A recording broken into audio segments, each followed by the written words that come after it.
Okay, good morning, everyone. Good morning, I think it's morning for everyone. So this is another day, and I don't think we will need to go through introduction. This is because this is the third day or fourth day. Everyone knows each other except myself, who just joined today. I'm Douglas Kigabo. I'm an economic officer at the ECA. I'll be moderating today's session with the support of my colleagues, of course. I think today today's focus is on method 6, flows of offshore financial wealth by country. We will have a presentation by Bojan, which will be followed by questions and answer before we break, and then the next step will go through a case study. I'm sure Bojan knows who will be presenting the case study. I think you're familiar with the protocol for the meeting. For any questions, you raise hand or you post on the chat, then we will be asking relevant people to answer, to react to different questions. Without, I think, further ado, I'll invite Bojan to take the floor. Thank you, Douglas, and good morning to everyone. So I think it might be a bit of a disappointment for today, because also the second presentation, a case study or a few additional in the potential application of this method will be done by me. So I apologize. My apologies for this. So today's session is not going to be so diverse in that regard. But less, I hope there should be some good discussion following it, or that at least the information provided will be sufficient to try and give some of the understanding for the method. So yes, the first thing that we will do right now. Okay, good. So I still, or again, I need to apologize. There might be some background noise at my end. I hope you can all hear me well. If not, please let me know. I'll try and accommodate to as much as possible.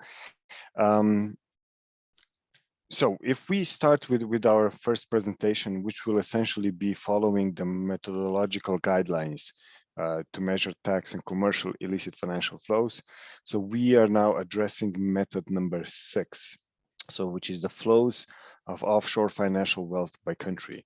I'm not fully aware of how many of you have been here yesterday, but essentially this is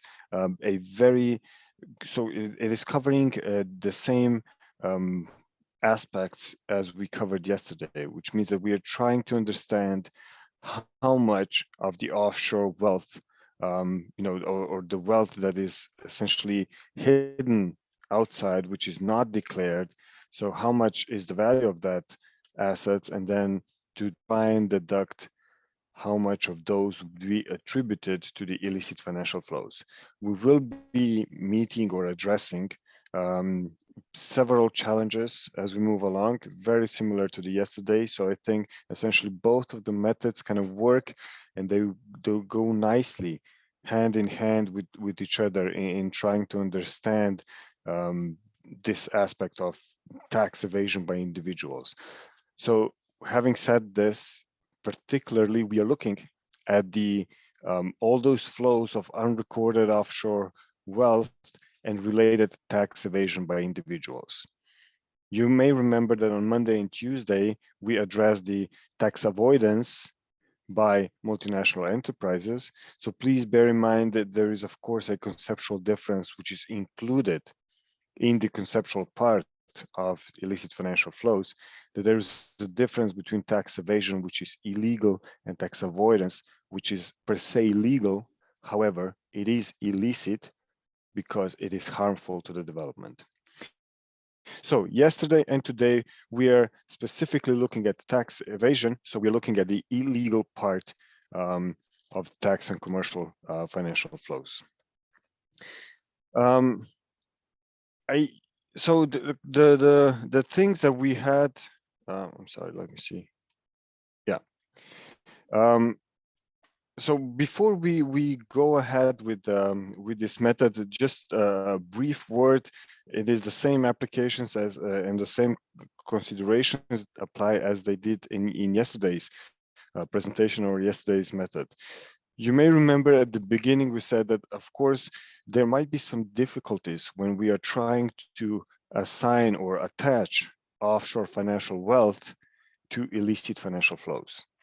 So one being is that just the fact that our flow, some assets, some wealth is offshore does not make it illicit. It does not tell us anything about how it was generated. You know, it could be perfectly legally generated and also legally transferred, but then also legally used. So it could be all perfectly well. So we should not be essentially, you know, in theory, in concept, assigning all of that to illicit financial flows. Practice, you know, combined with data unavailability or data limitations, of course, would lead us to a different direction, but we should still keep this in mind. Which means that, as has been said throughout the past few days, there is a strong requirement for a qualitative approach for an inclusion of experts in each step of application of the method. So looking at the input data, whether they make sense, whether they are truly addressing the issue that we should be addressing or measuring, and then through all the steps, and finally also in the interpretation of results. So all these things are important, and we should be keeping them in our minds. And the second part that is making, you know, linking offshore financial wealth to illicit financial flows challenging is the fact that illicit financial flows are flows by definition, whereas on the other hand, offshore financial wealth is a measure of stock. So this has to be bridged, and therefore several various applications have been done, some studies to try and observe how some data at the aggregated level or at a very disaggregated level could be used. The method that we will be looking into today is essentially a method that is a top-down method. So which means it starts from a aggregated level, and then it tries to trickle down a little bit, at least, to see how much of that can be attributed, first of all, to one country, and then how much of that can be assigned to illicit financial flows. So the method, as the previous method, we said, it is focusing on the wealth that is held by individuals outside of their countries. So we are looking at the undeclared or unreported wealth, which is essentially the essence of this method as well. The main concept on the of this method, so on the application, essentially, and the whole method is building on a, you know, we can say a case study, but essentially it is a one of the applications that is really looking at tax evasion by individuals using those offshore financial wealth examples. So this is a study done by European Commission. It was published in 2019. In the second presentation, we will go a little bit more in details, or just slightly to show what is available there. But the concept essentially is broken down into three major phases or three parts. So the first one is the estimation of the global offshore wealth itself. So it is essentially starting at the global level. So we're combining all the countries together, and we're trying to observe whether there is an imbalance between international portfolio liabilities and assets. You know, assets are deemed to be, so in the discrepancy between the two, between the assets and the liabilities, we see how much of that wealth is essentially unrecorded. So it's unreported. So this is our total offshore wealth, which is essentially referring to the wealth that is not being reported, therefore suspected of illicit financial flows. Of course, there are problems associated with this. We know that those discrepancies may be driven by other factors like the measurement errors, and we know that the international investment statistics have different reporting units, have different reporters, therefore there might be some discrepancies in their part.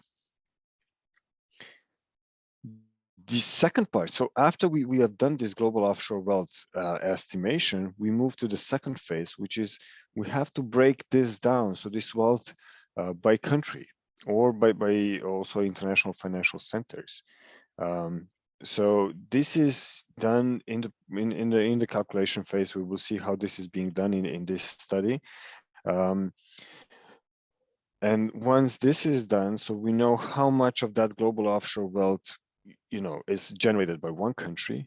And then in the final step, we do the estimation of international tax evasion by individuals, so per country, so to speak.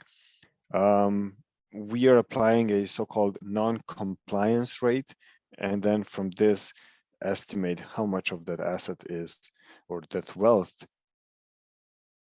is the non-compliant, therefore unrecorded. But we will go slowly through some of those steps to illustrate how potentially this method could be used.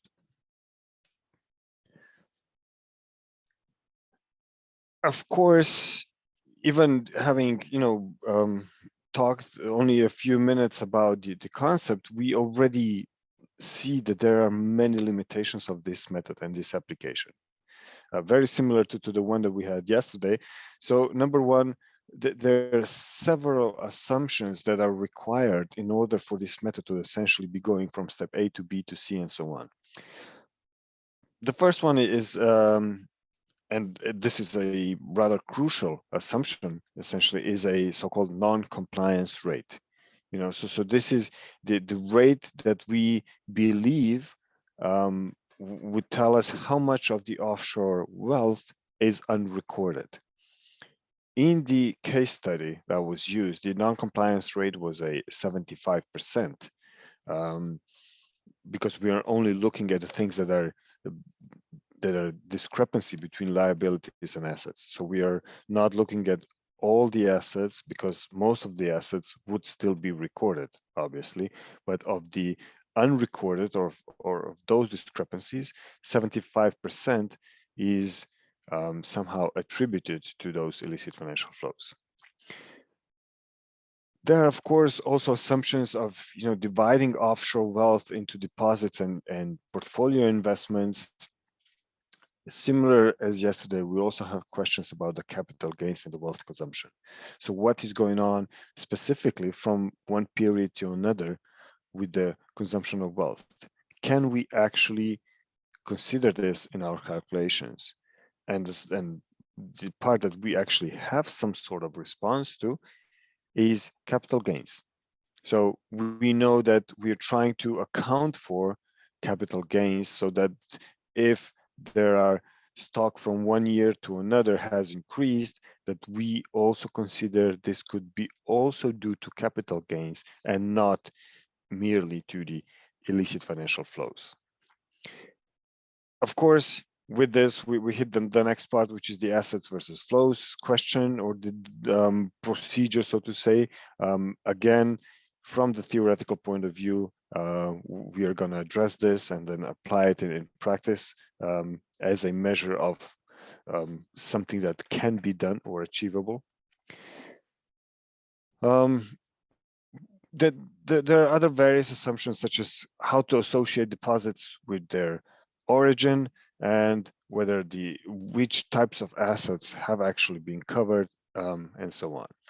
From the perspective of tax and commercial illicit financial flows, a major limitation is that we are not distinguishing between various categories of illicit financial flows. So when we, in our final or proceeding steps, do the aggregation into a one value for the total IFFs in a country, we might be facing some double counting. So this is an important limitation and needs to be considered when further aggregations will be used. Similar as yesterday, we are again only looking at the outward illicit financial flows in a country, but not the inward financial flows. So this is another limitation, specifically in terms of the SDG reporting. And surprise, surprise, data requirements and availability, or rather, we should probably say unavailability, is again very crucial limitation of the method. So, of course, everywhere in illicit financial flows, by definition, again, we are trying to observe the traces that those illicit activities leave in official statistics and economies. So we're always just estimating and approaching. In this particular field, it is even harder to identify essentially what is behind it. So there are multiple, screening arrangements. Carlotta was saying yesterday, she was talking to shell companies and other things that are really deferring us, so as a statisticians to measure, but also authorities like tax authorities and so on to really see what is behind it. So this type of work perfectly to a very case-by-case and in-depth analysis. So therefore, again, inclusion of relevant national experts is crucial, and collaboration across various agencies in a country in this domain is essential in order to produce reliable statistics on illicit financial flows coming from the offshore financial wealth and tax evasion by individuals.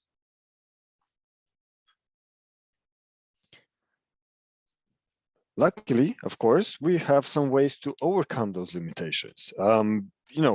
It can be up to discussion how credible and reliable or robust those mitigations are, but essentially, as we said yesterday, we are in a way in a spiral, hopefully an upward spiral, where we are trying to see and make little steps to identify either new methods, either new data availabilities or new procedures, and essentially going step by step to address it. And eventually, I'm sure we will be able to get to a certain point. So the first one, and I think this is very crucial, specifically in various national applications, is to check the assumptions. Do they hold? Are they valid? Can we calibrate them? Should we be doing this on a yearly basis if we do calculations annually, and so on? So those things are extremely important because the method severely hinges on those assumptions. So we have to make sure that to make as little assumptions, but the ones that we do make, we really look into and make sure that they are validated and calibrated to that end. Again, data availability, of course, is a major challenge. And to overcome this limitation, we also mentioned yesterday, so data exchange within the country, but also across the countries, has come up in several places as a proposed solution, how to get out of this data limitation deadlock. In order to get there, we have to be aware, of course, that relevant authorities have to provide those agreements, memorandums of understanding, or whatever we will call it, in line with existing and relevant regulation and legislation, and above all, to respect fully statistical confidentiality. Even though this, illicit financial flows are very interesting, not only for the wider public and not only for statisticians in terms of the measurement and producing or compiling IFF statistics, but also for policymaking. So we know that this is going to have to be a process and a procedure that will follow and abide by fundamental principles of official statistics in order to be trustworthy, in order to be independent, in order to be reliable and of high quality. Only when we reach this can we provide good evidence base for proper policy formulation. And this, of course, does require several of observations in terms of those agreements and confidentiality when we discuss data exchange. Again, similarly as yesterday, so how do we calculate the flow out of a stock measure? We will be resorting to a basic and theoretical aspect. So difference between stock from one time period to another time period is considered as a flow. And of course, we are also going to have to consider changes in the value of the assets. We mentioned yesterday, but also this will apply today. For a consumption of wealth, we actually have no means or no measures to account for it. However, capital gains, there is a proposal to be used and hopefully applied in this method.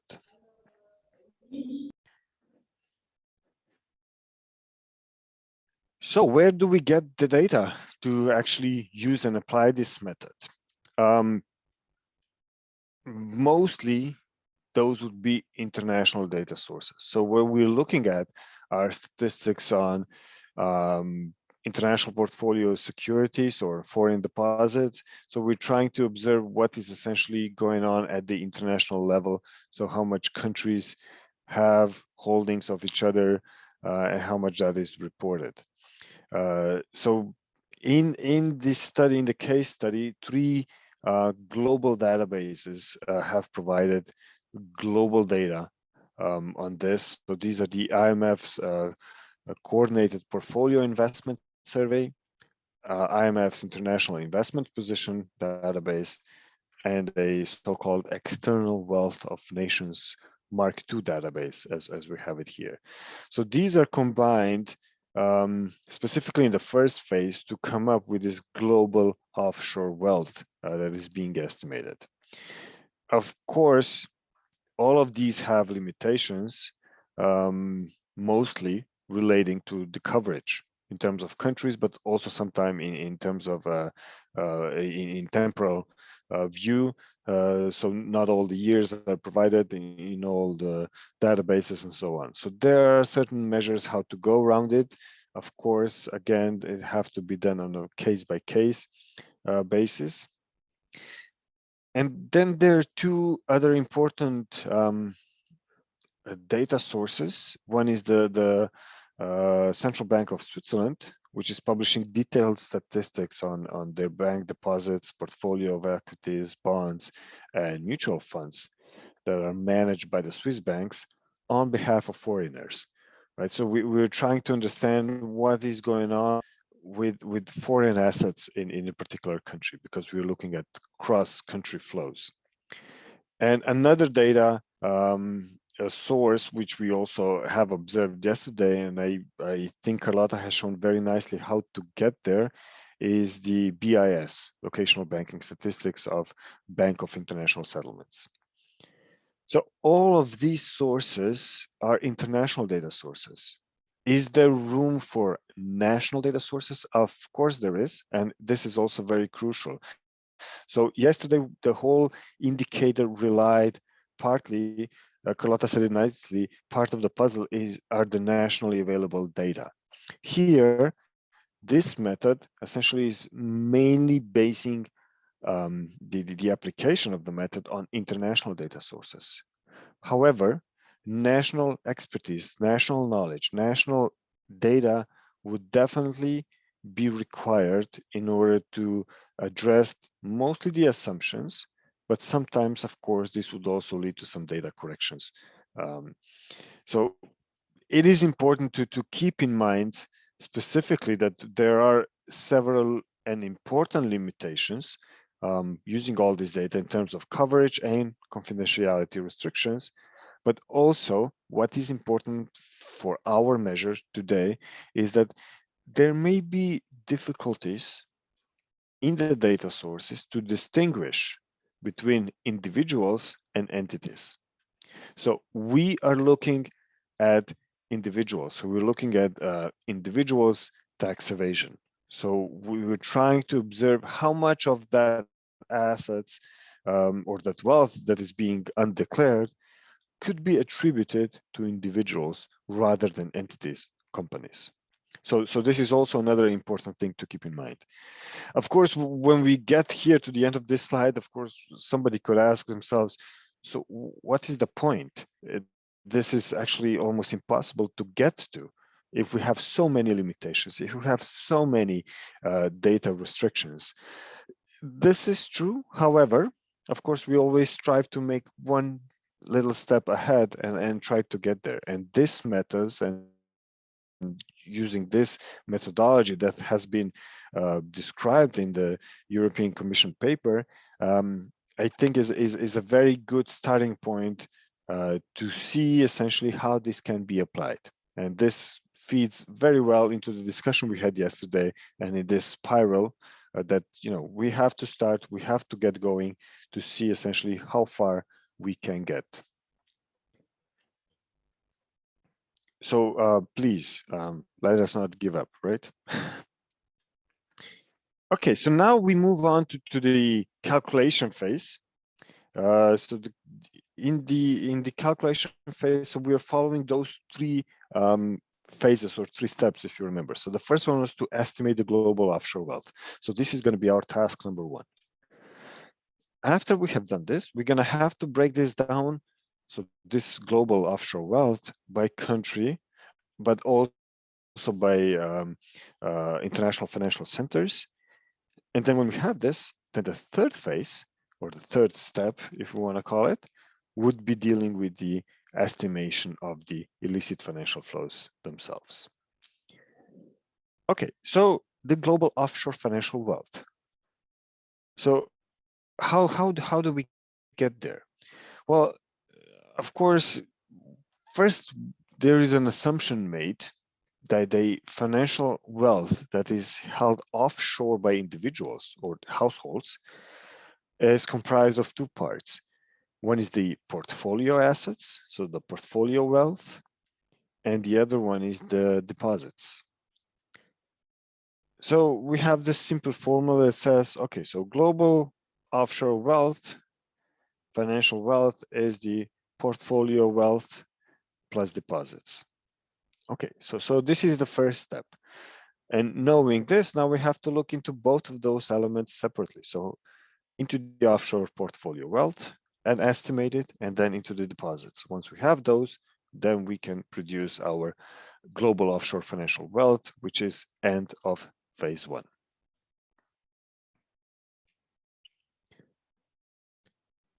To estimate the global offshore portfolio wealth that is being held by individuals or the households, the global excess of international portfolio liability positions over portfolio asset position is considered. So what we're trying to do essentially is to see what is the difference between a global level liabilities and global level assets. It is assumed, of course, that the liabilities are bigger, larger than the assets. So the assets are essentially the ones that are being reported at national level, so that they're deemed to be, how should I say, more recorded or more, properly reported. Whereas liabilities would be coming from the other side. So, you might be more willing to declare something in a foreign country because you have a bank account or something, but you're just not declaring this in your own country. So that's why the idea or the main premise around here is that the liabilities, of course, surpass assets, and the difference is the global offshore portfolio wealth. In order to get there, so we're looking at the global level. So we have to account for all the different countries and financial centers in the world, which means that we need data for all of them, and ideally, of course, bilaterally, to consolidate and to really come up with the global level figure. This process, of course, requires involvement of several data sources, but also several data corrections. In the second presentation after the break, we will be slowly and just taking a brief look into this, how for some cases the authors of that method have actually applied this, and how they have done it. If those procedures, I would say, make sense, and those procedures would be reliable, of course, then the step number one can be simply taken from them. So we do not have to reproduce all of it if we only want to focus on our country. But of course, it is always interesting to observe what is essentially driving those global offshore financial wealth status.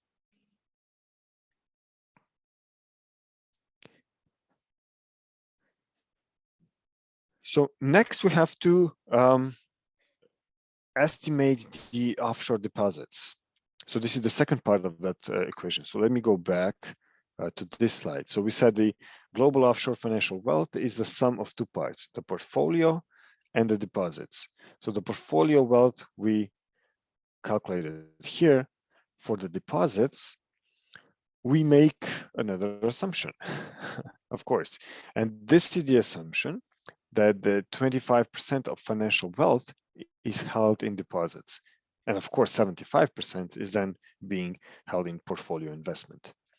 So using this simple formula, we can essentially calculate this. Now, of course, this 25% is based on the work in this paper by European Commission, and they have done studies and they have checked how much that is actually true. So this assumption was not just taken up from the air. It was actually based on some of the data. So in absence of any better alternatives, we can stick to this to these 25% for the deposits. So with this, we then have, let me go back now 2 slides. We are now back on this global offshore financial wealth.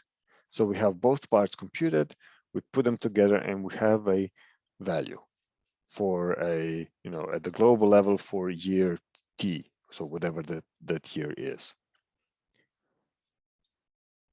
So now we can then move to a next step, which is dividing the global offshore financial wealth by country of ownership and by international financial centers.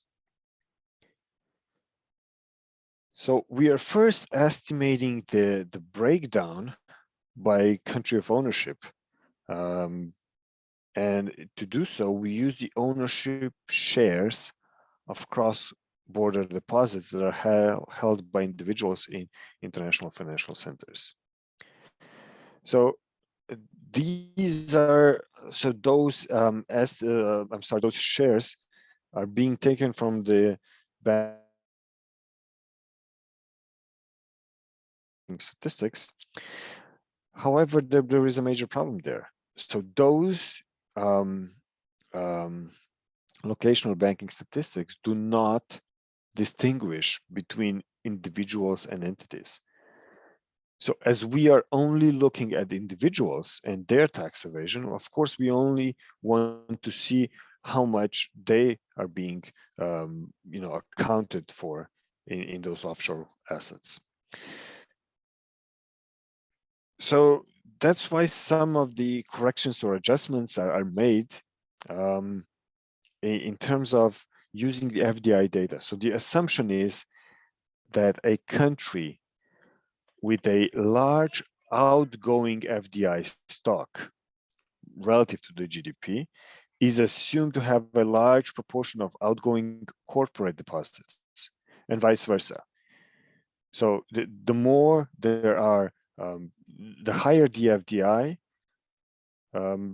relative to GDP, the higher is the value of the corporate deposits vis-a-vis individuals' deposits. There is a case study in the guidelines that is, presenting this slightly in a more detailed fashion, and we are also going to take a look at it very briefly later on in the second presentation. But of course, for a very detailed approach, the source paper by European Commission is to be considered. Excuse me.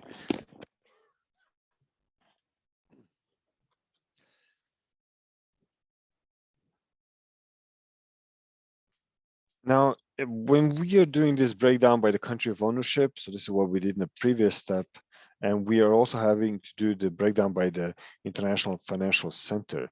So essentially, the offshore wealth in international financial centers is estimated using either a direct observation using the Central Bank of Switzerland, so Swiss National Bank data, which are available for the Swiss international financial centers, or using the BIS data is sometimes to supplement the estimation.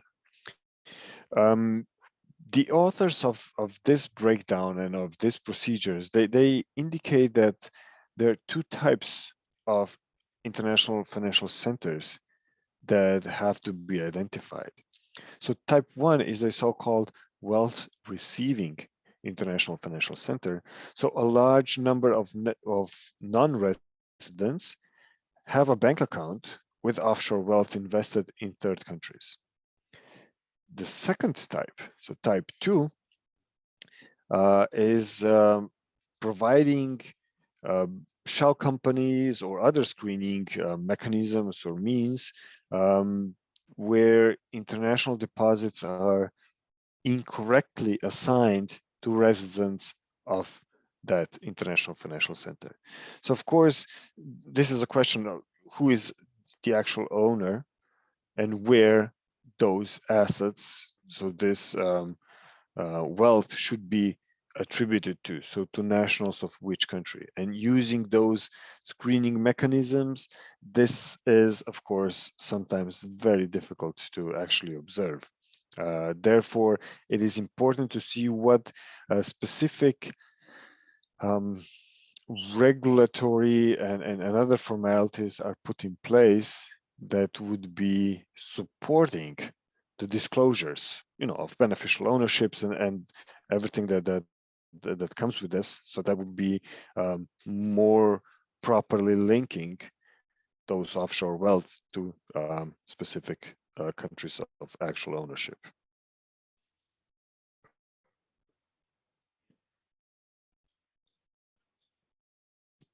In estimating the IFFs, of course, in the end, so as a final phase, we, of course, have to make two major assumptions. Number one is to look at, so what is going on with stocks and how do they relate to flows? Similar as yesterday, so we are considering or estimating a flow as a difference between two subsequent stocks. And again, we also consider market valuation. So we cannot account for consumption of wealth, but we can at least partially account for market valuation, so for the capital gains. And therefore, our flow in this regard is being estimated using the difference between those two subsequent stocks and using the market valuation. This is in the same way as we have done it yesterday. So I wouldn't spend too much words on it, but I think that this is relatively clear and straightforward. Of course, it lends itself perfectly to questions being asked: why and how, what are the alternatives? But in the absence of any better ways to move ahead, we can stay and start from this.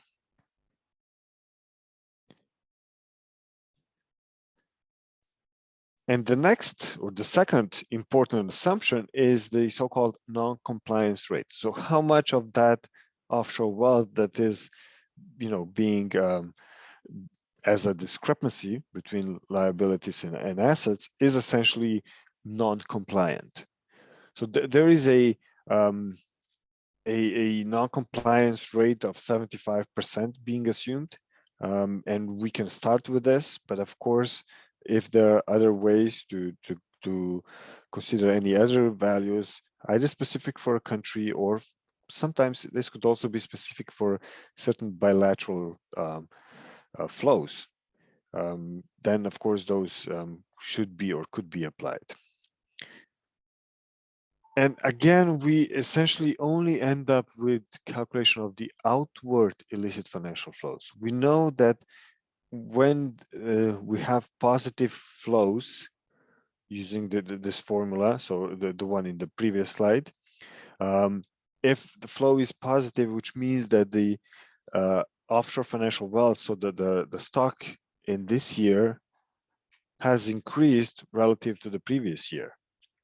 And since we are accounting for market valuation, we are assuming that this is because of the illicit financial flows. So we have positive flows to the countries abroad, which means that we are experiencing outward illicit financial flows.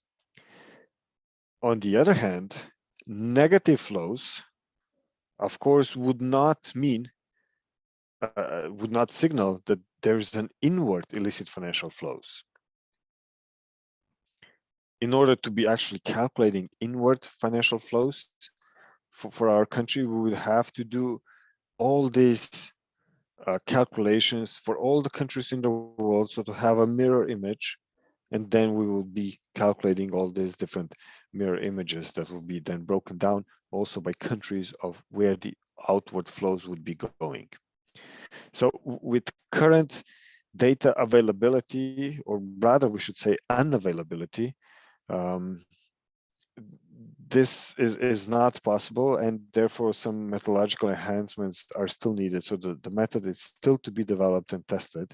And I think that this is also important to keep in our mind, so that this is a process we have started, and if we are to apply this method, of course, we will have to go through this step by step and then observe what lessons we learn as we move along.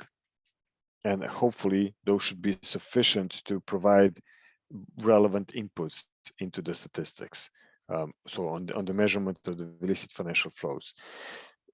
In the off chance that, of course, we will not be able to produce a final robust or high quality statistics on illicit financial flows in this regard, the gained experience or the knowledge collected as we move along, of course, will be very crucial still for policymaking. Therefore, I do think that it is important that this method is put on the list and essentially validated, or checked, peer reviewed, if you want, to see if this could actually be applied.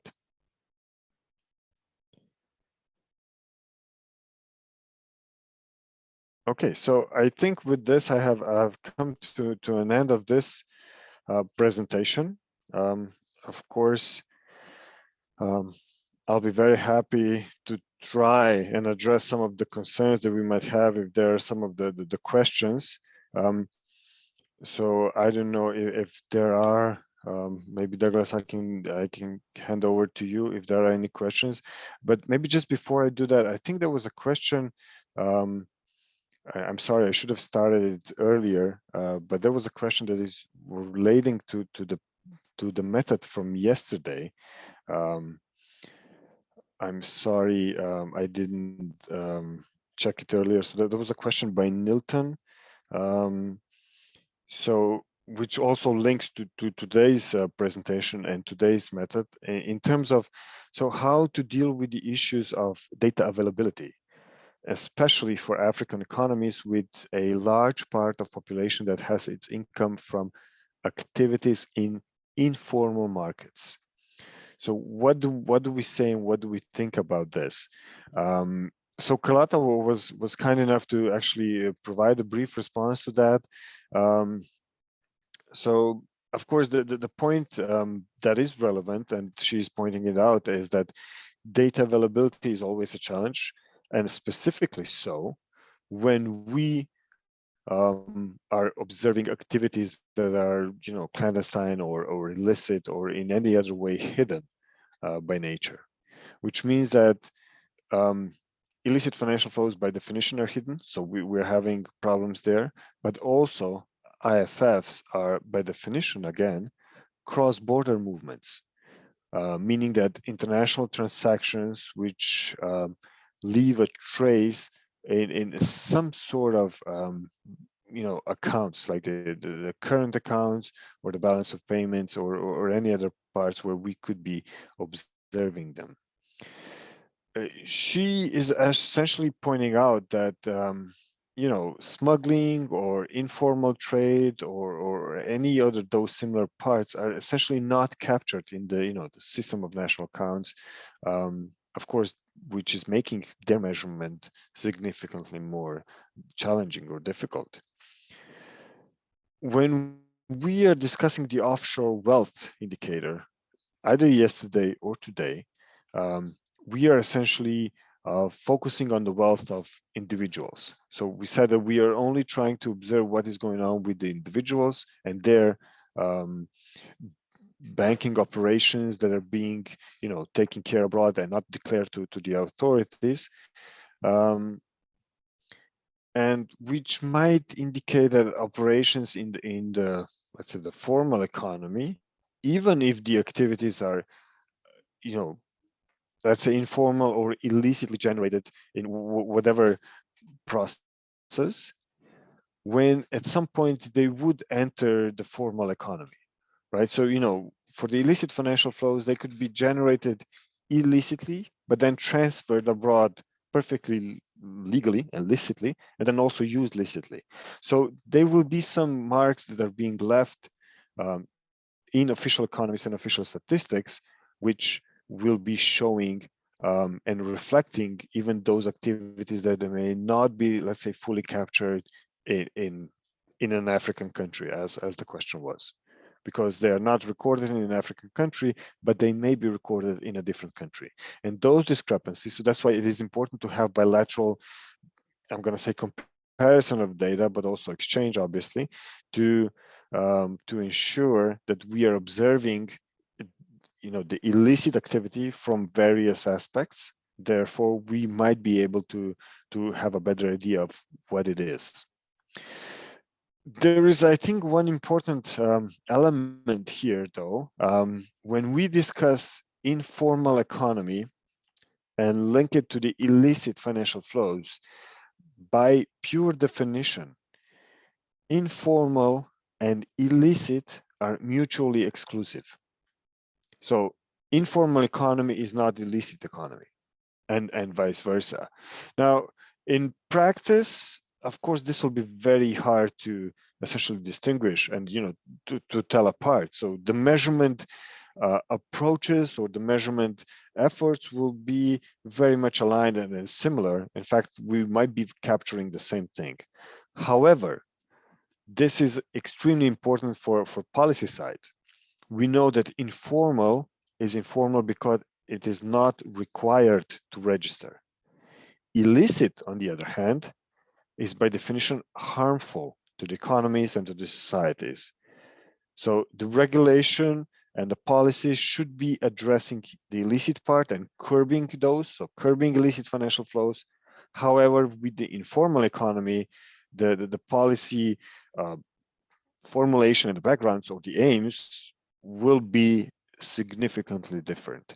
So I think it is important to keep this distinction in our minds. So we should not be putting all of those in the same basket, even though with the measurement, we are, as statisticians, essentially, approaching them using usually same methods, same data sources, same avenues to actually get there.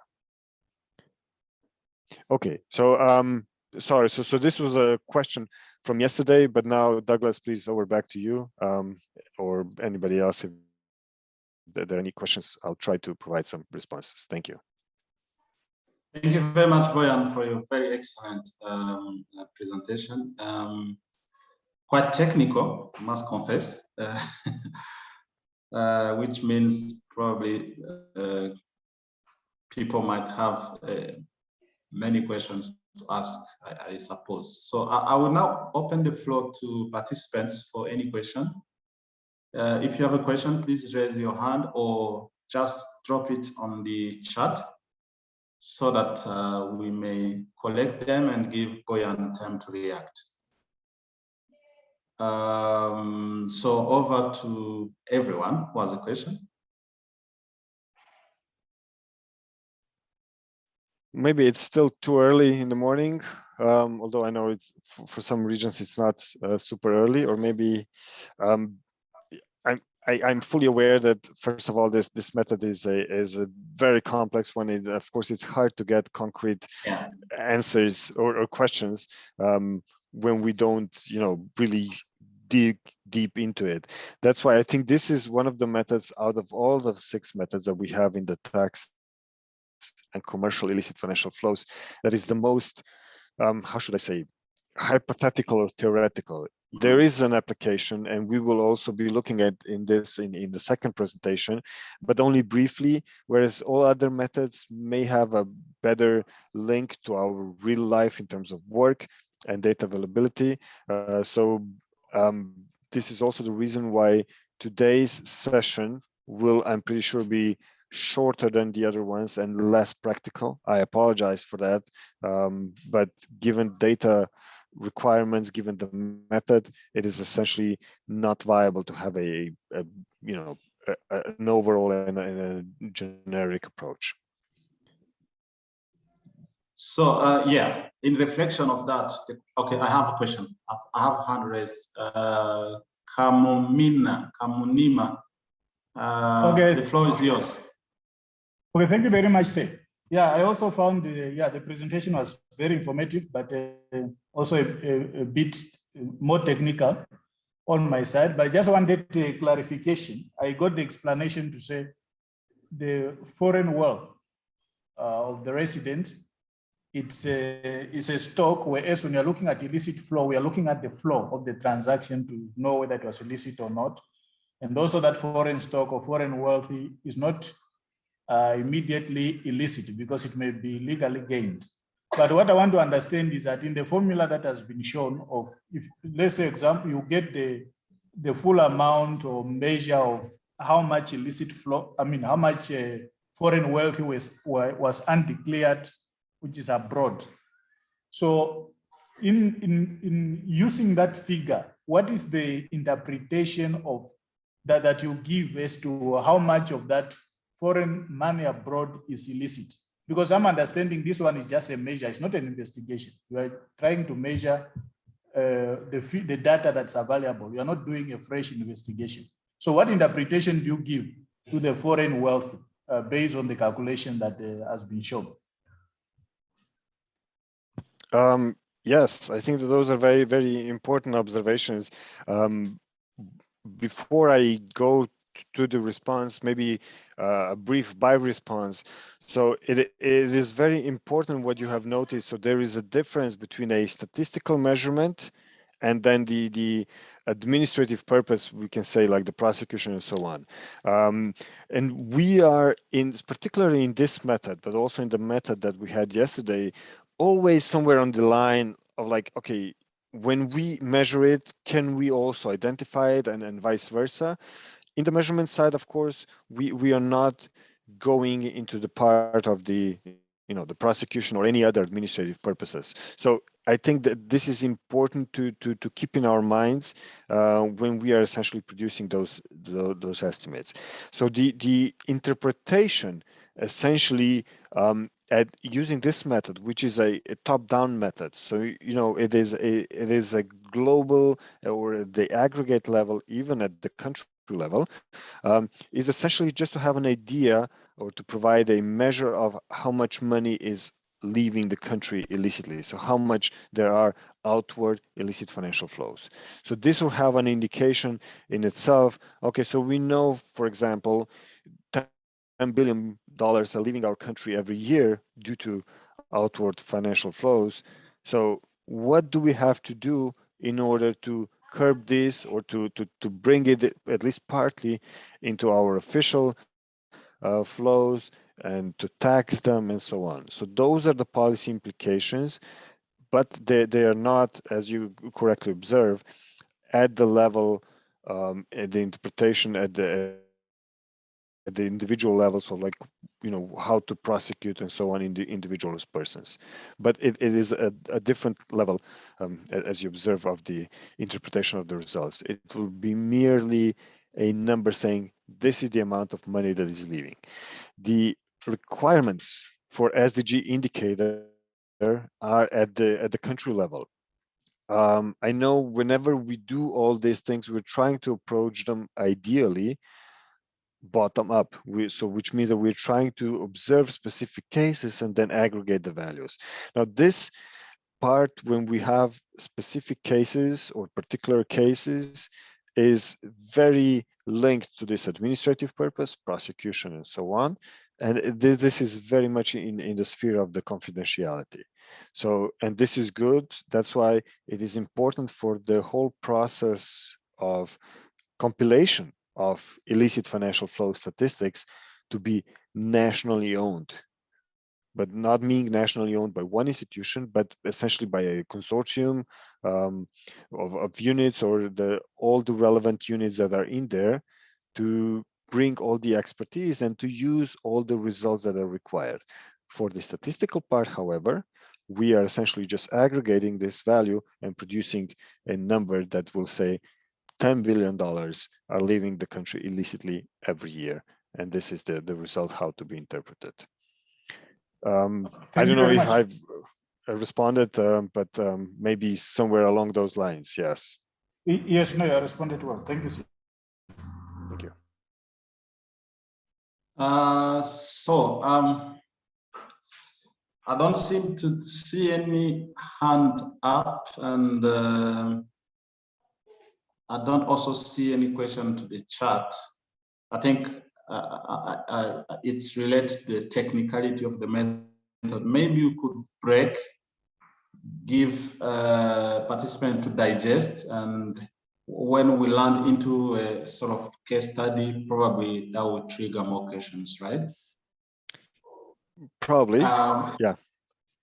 So we can break for 30 minutes.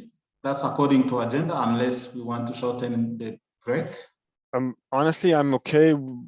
We can also have a 15 minutes break. Yeah. If there are no objections, we can just do 15 minutes break.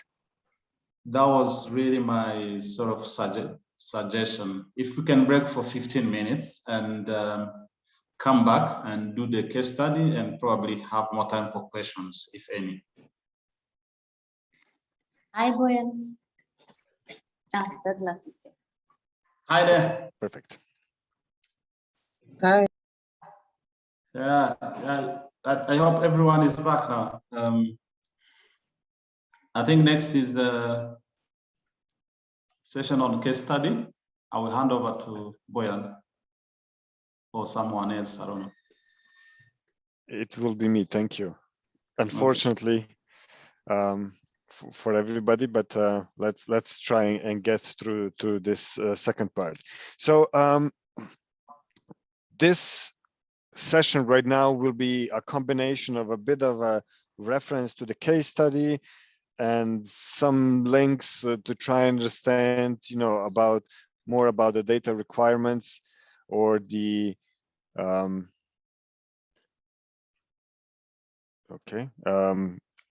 data requirements, or maybe some additional aspects that might support our understanding of what is needed in order to apply this method, and moreover, where we could essentially look for more detailed information if we decide to go down that path to apply this method number 6, so to say.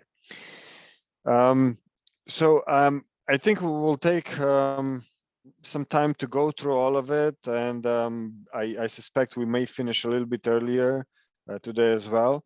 I hope this is not a major problem or a setback or inconvenience to everybody. And I'm very thankful for you to be tagging along in another, let's say, 30 minutes or 1 hour to get this through. If, however, there are questions in between or comments, or you want to share some experience, or maybe you have already tried to apply a similar approach or this approach, or anything that you think you could be sharing with us and everybody else of the participants, this would be a very good time to do so as well.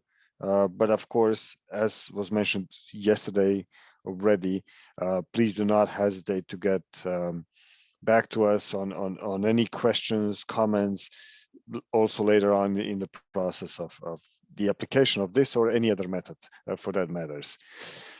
So we are briefly gonna take some attention to two of the case studies that are presented also in the guidelines. So the one is on the hidden security assets in the balance of payments.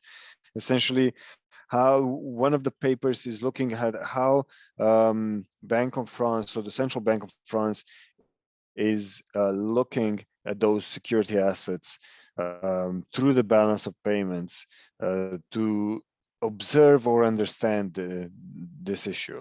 The second one is essentially the major case study. So this is the European Commission paper I was referring to. So this is where this method is essentially being applied. So this is a document with annexes, methodologies, and everything explained. Of course, we will not be looking into all the details today. I, for one, am not well versed neither in the data, neither in those procedures. And number two, this would be then ideally done very detailed in the application when it really happens. There'll be a few mentioning to the data sources, some we have seen already, and we're not going to go through the data sources in terms of like really downloading the data ourselves. As I mentioned earlier, unfortunately, I'm not super well versed in those data sources. However, the ones of you who have been dealing with data, you will be more and better placed to see where those can be found.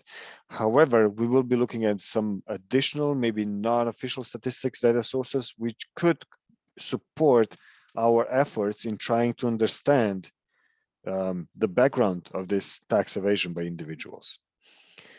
So without further ado, so I mentioned earlier, we will be looking at the work of the Central Bank of France, which is conducting work to identify hidden assets in the balance of payments data. So essentially, they were looking at the originally they analyzed how the discrepancy between the assets and liabilities in international investment positions statistics. So this is from the IMF statistics, can be attributed to the hidden investments. This figure that we have here is essentially presenting or showing the global level discrepancy between assets and liabilities in mentioned international security statistics. So it is important to see. So we have two columns, so to say. So the green one is referring to the liabilities, and the red and the blue together referring to the assets as we see it. And then the black line is showing essentially the discrepancy between liabilities and assets. And we see, of course, that it has been growing in time and then slowly somewhat decreased after 2014. And what is important to observe here is that so something essentially is going on. So there are some differences. So this downward turn in after 2014 may be as a result of some actions, some either statistical coverage or legal actions that are required. So that may be leading to some sort of explanation why there is a discrepancy. it is also important to know that there are different coverages of countries that are participating in the survey, but also that the balance of payments or the people compiling balance of payments would not be essentially collecting data on resident portfolios held in other jurisdictions. So these two elements are important to making assumptions about what are the differences, what are those discrepancies essentially being attributed to.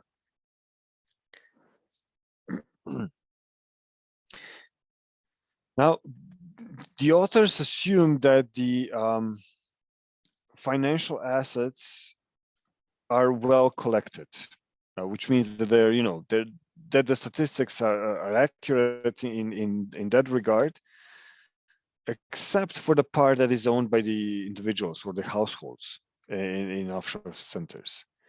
So this is important to keep in mind in trying to come up with an explanation of what is driving those discrepancies.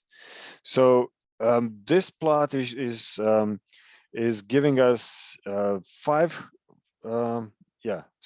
top 5 countries in terms of differences between liabilities that have been reported by national compilers and liabilities that are derived from assets in other sources.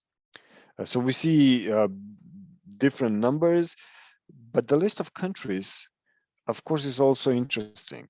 You may remember from other, tax evasion papers that those countries may have appeared there as well. So we have the US, Luxembourg, Ireland, not so much Japan, but then we also have Netherlands and so on. So these may be important things.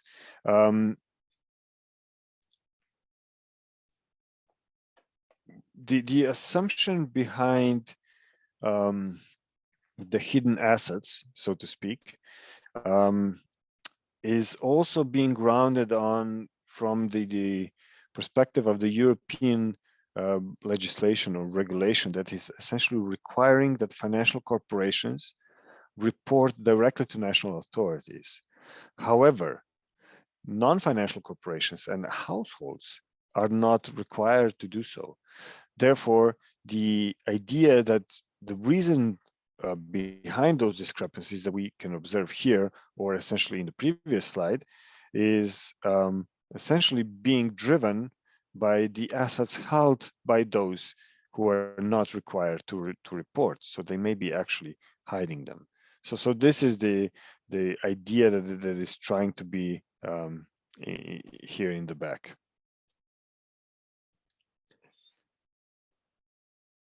Important finding of that study of that study by the Central Bank of France is that those academic findings, however, cannot be directly used in the balance of payment statistics. So there should be extreme caution exercised when we are using the methodology for statistical purposes. And there are 3 main elements why we have to be careful. First one is that adjustments to statistical methodologies and concepts may actually be required before they're being used in the statistics compilation. So those adjustments may, of course, lead to different results. Second, and I think very important element, is that data limitation are essentially preventing observing or establishing a longer time series to be essentially analyzed and to be producing, first of all, reliable results, but second of all, to essentially just be producing or observing this phenomenon in a longer period of time. And last but not least, of course, the question mark comes at, is a single source for inconsistencies actually really the case? So it is not fully natural to assume that all those inconsistencies could be simply explained by the household's hidden assets. So there may be some other factors driving those discrepancies. And this is essentially what we're trying to do and also apply in method number 6. So there are assumptions in behind to be portioning this discrepancies into parts that could be attributed to the households or the individual's tax evasion. So what is the solution to solve or overcome those limitations? According to the authors of that paper by the central bank, it is sharing of the data. Of course, a data exchange would be able to address more significantly and allow us to estimate what is essentially driving those differences. So why are those differences there? However, it is again important to know that all these data to be shared have to be done in a safe statistical environment and in line with the considerations of official statistics.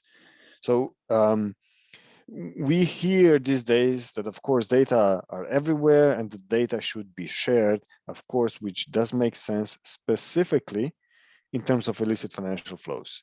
Not only because they're crossing the borders, so we need to have counterparts from across the borders, but also because they're illicit, which means we need to have triangulation not only of methods, but also of data sources in order to observe something, so some shadows of illicit financial flows in our economies.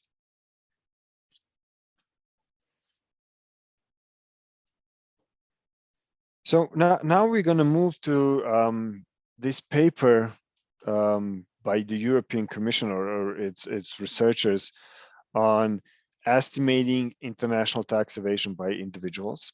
I posted the link here so that you can directly access this study.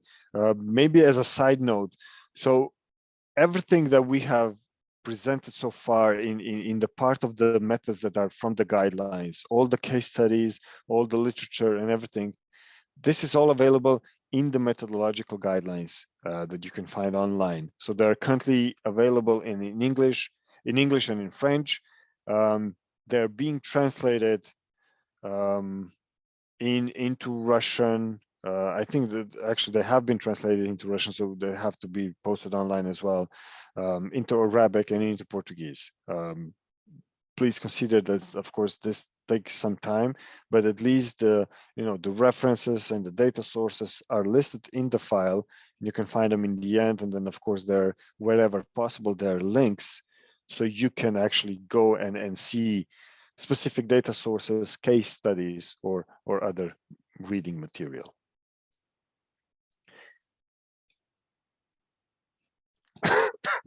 Excuse me. Okay, so a question. We will not be addressing all the questions and all the procedures in this particular case study, but we will be looking into some of them. So the ones that are really, I think, important are first is the question, so what data were used to estimate the offshore wealth? If you remember from our previous presentation, so the offshore financial wealth was being broken down into two parts: the portfolio wealth, so the portfolio securities, and the deposits. Now, data on the international portfolio securities, we mentioned earlier, so they were extracted from three main data sources. So the IMF's coordinated portfolio investment survey, investment positions, and the external wealth of nations Mark II database. So those data sources, of course, have limitations. We mentioned earlier. They do not cover all the countries. This is number one. And remember, we are trying to do this at the global level, which means that we need to bring all the countries on board to essentially have nobody missing. So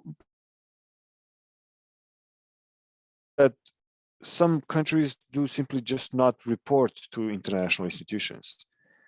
And for those missing countries, we have to estimated in a way so that the gap between the global liabilities and assets is truly representing this global offshore wealth. Another limitation is that those liabilities that are recorded in international statistics would not be recorded bilaterally. Rather, they would be recorded vis-a-vis rest of the world, which means, breaking them down is another step. And of course, this is bringing another set of questions and, of course, methodological requirements how to essentially do that.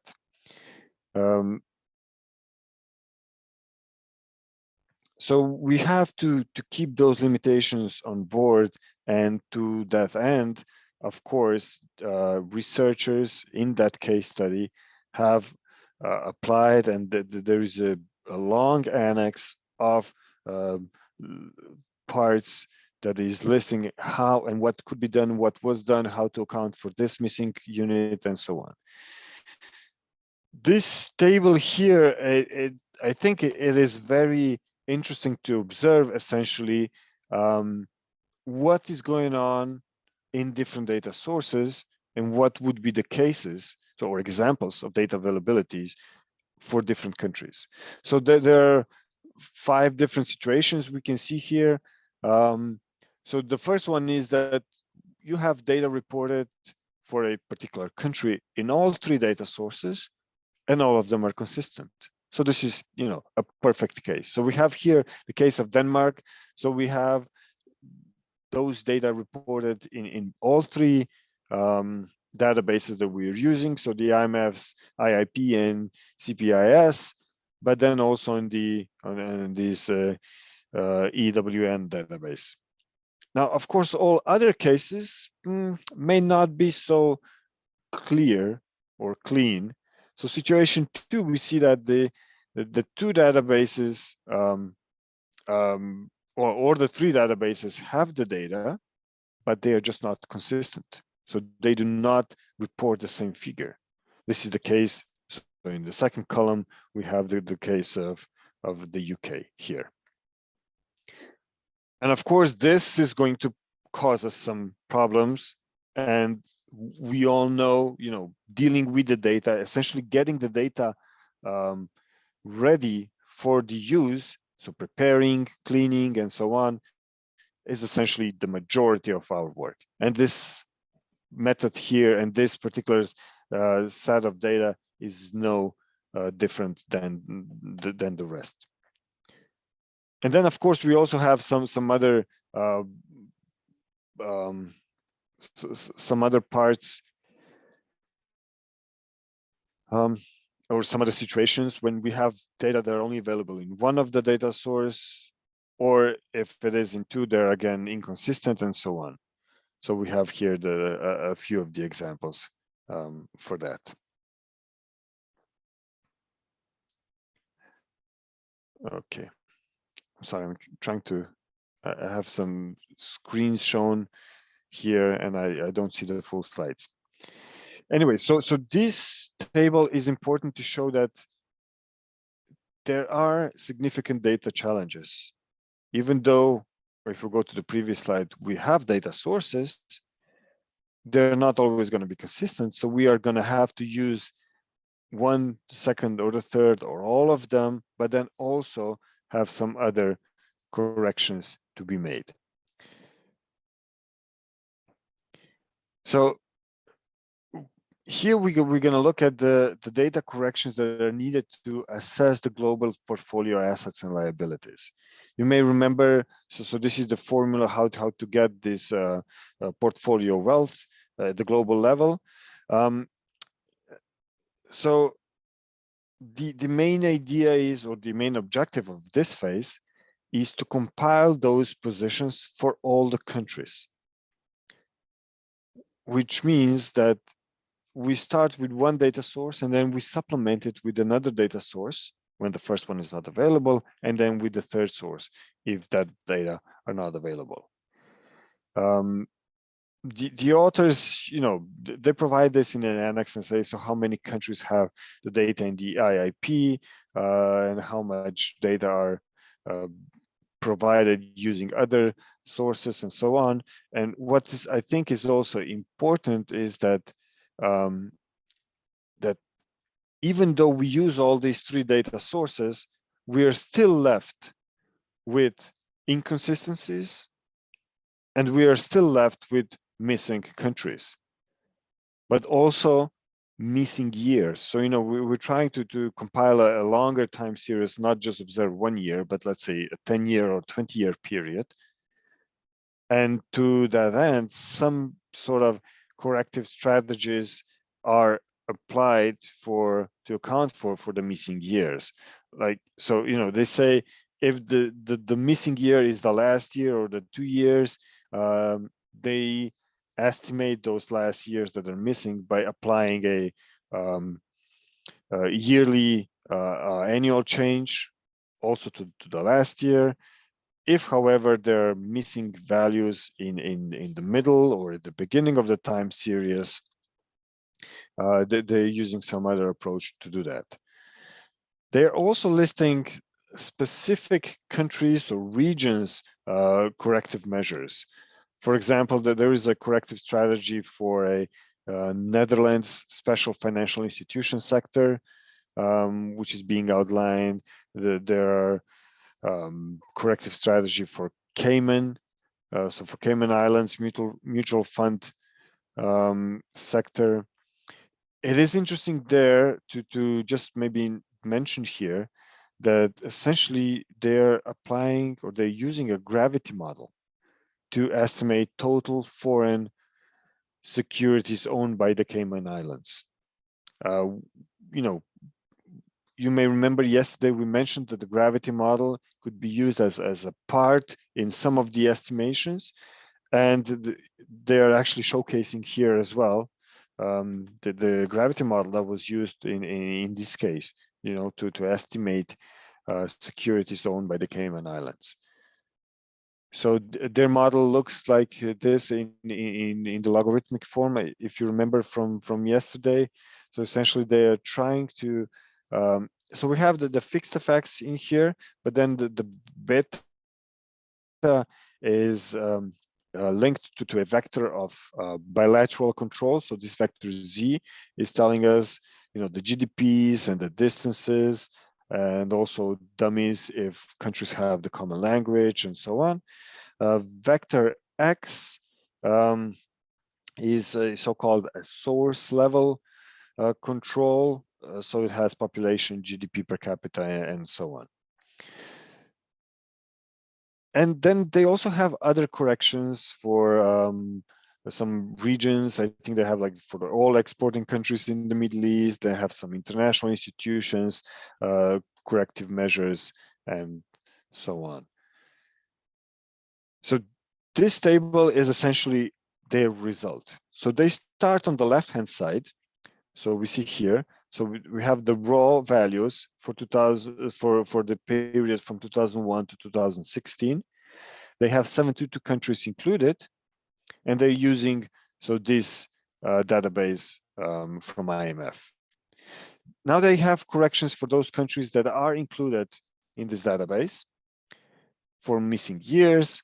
I mentioned earlier Netherlands and the Cayman Islands, so they make those corrections for additional countries. And then they also do corrections for non-reporting countries in the original database. So for China, for Middle East, and for other countries using the other database, EWN. And when they combine all of this, they come up with the value, so the total value of the securities assets for those years. So rather than using the original values, they make all these adjustments to come in the end and reach the value of the total assets that they will use in the further compilation. It is important to note that, so here we start off with 72 countries, and in the end, they have a full set of 213 jurisdictions that they're reporting on. So of course, this data cleaning and data preparation is very technical and it is very intense, but it is also very important to essentially be applying it or processing this step to actually get to the to the final estimates. So this is very important to observe. And of course, the way that we are doing this for the assets estimates, we can also then do it for liabilities. Oops, sorry.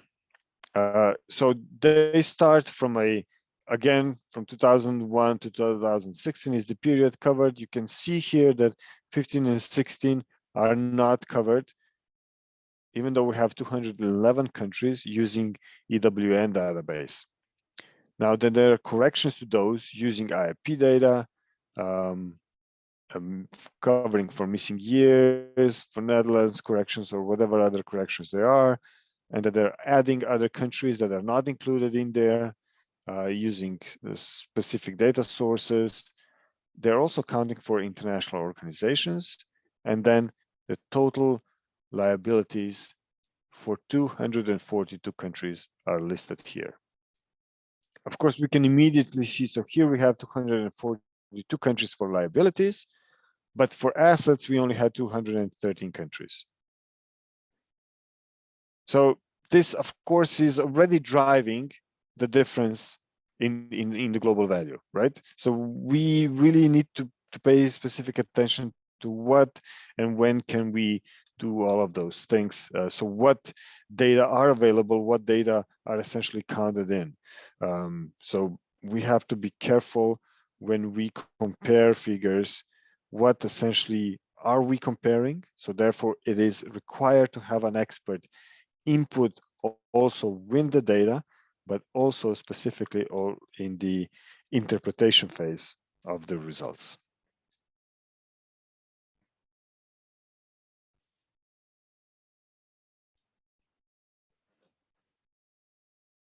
You may remember from the previous presentation, so after the first step, so when this global offshore wealth was computed, then the next step was to have a broken down by country of ownership.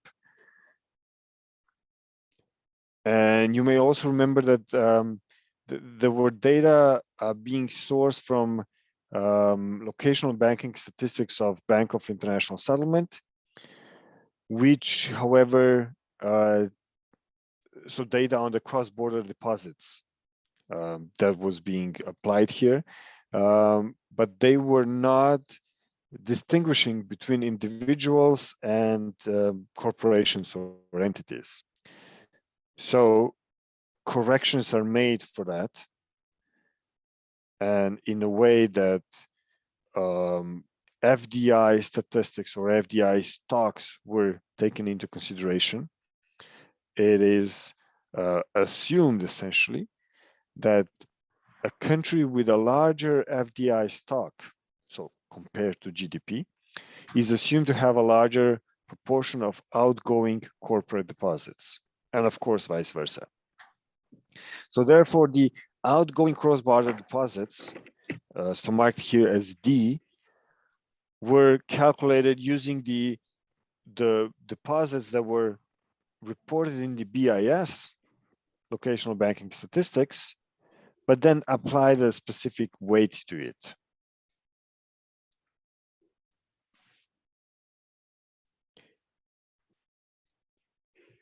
So it was building on the assumption that a share of cross-border deposits by corporations is positively related to the level of the FDI, and therefore this is being applied in a correction. So the weight, so W here, is essentially being used, and this weight is essentially decreasing with the share of the FDI by country with respect to the total world FDI, and it is increasing by its share in the GDP. And specifically in this formula, the authors also say that the weight has been set up or specified in a way that it is equal to 1 for countries where a share of the FDI is equal to their share of the GDP.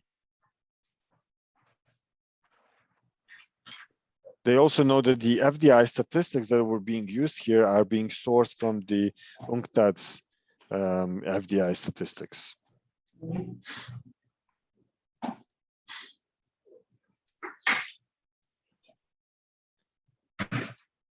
You may remember our discussion from yesterday, but also earlier today, we mentioned that in order to account for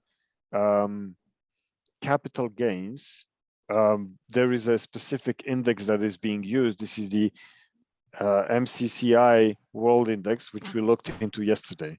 And of course, the question immediately pops up. So why should we use that index as a measure of return on capital? Should we use something else? What are the alternatives? Now, the authors in this case, what they do, essentially, they calculate their own index for the rates of return, essentially using the rates of return on portfolio securities and using data from 40,000 mutual funds. So they were sourcing those funds from the websites, and they list the websites where they obtain those data to actually calculate it. And for robustness, essentially what they did, they compared their rates of return to the MSCI index. And this is what we can see here in this chart. And we see that essentially they're relatively aligned. I think the correlation coefficient they said between those two values were 0.7.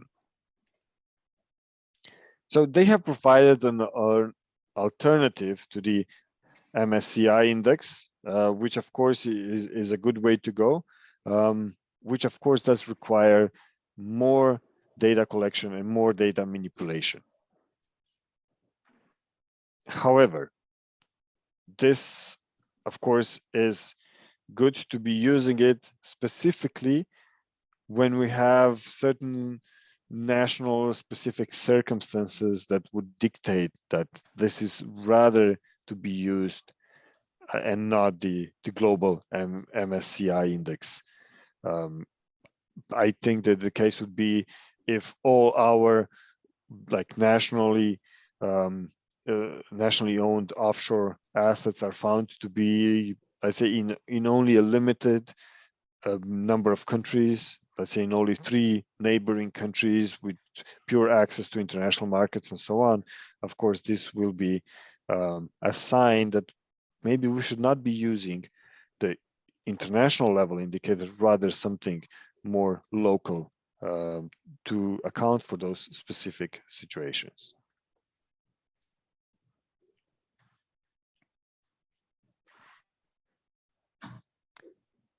In their case study, I think it is important to see. So there was a question earlier, I believe, on what is the outcome of this. So what is the value of these results and how it can be used.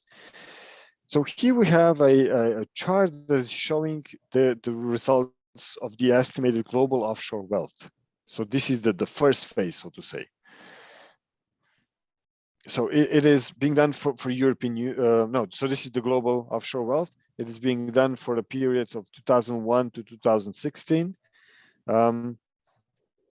And the key result is essentially that the estimated global offshore wealth is nearly $8 trillion in 2016.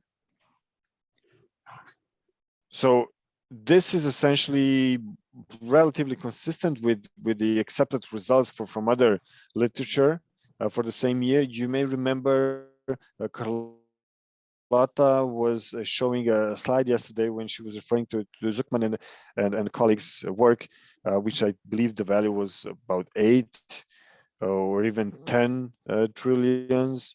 So somewhere around that figure. So the results are relatively consistent, which is of course good. Now, what is also interesting to observe here is that 2009 crisis left a mark. So there was a decrease in the estimated global offshore wealth, which was only temporarily. So then it picked up again. But then in the last year, so in 2016, they observe again a decrease, which the authors indicate may be a response or an effect of the latest measures to fight tax evasion. So we see here in the chart, so we have the common reporting standard and the FATCA implementation. So all these global level measures to fight tax evasion, as we also briefly discussed yesterday, I think at the end of the session, these are all also driving what results we actually obtain. Now, of course, the question comes up, is this real? So are maybe there other assets that are hidden somewhere else that we cannot observe? You know, the question was up with the cryptocurrencies and so on. I'm sure there are, but in a general way, we are exploiting official statistics to come up with some sort of measure to understand the pure size of this problem of tax evasion. And when we know how much there is, if it's going up or down, we can also see what policies are put in place and what factors are essentially affecting those things. So we have the 2009 crisis. Earlier, we had in 2005, it's the EUSD. So this is a European Union savings savings something. I'm sorry, I skipped the word. Savings direction, I think, which essentially what it did, it was it established a data sharing among European Union and Switzerland. So we can see that the growth immediately stopped somehow, at least for a year, and then it found another way apparently to go around. So those results are important for policy formulation to curb those illicit financial flows coming from the tax evasion by individuals.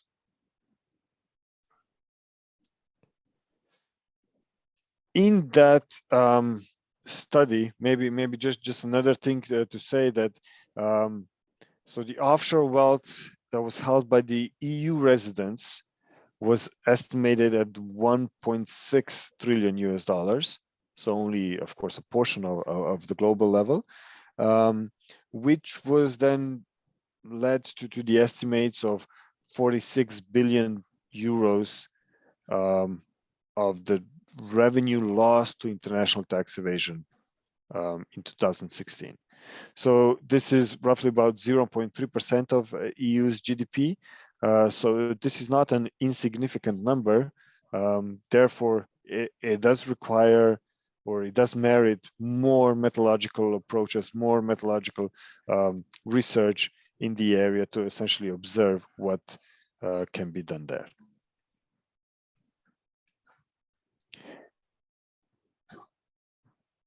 I think this case study, so this work essentially, is important also because all the steps, all the procedures, all the metadata are clearly outlined.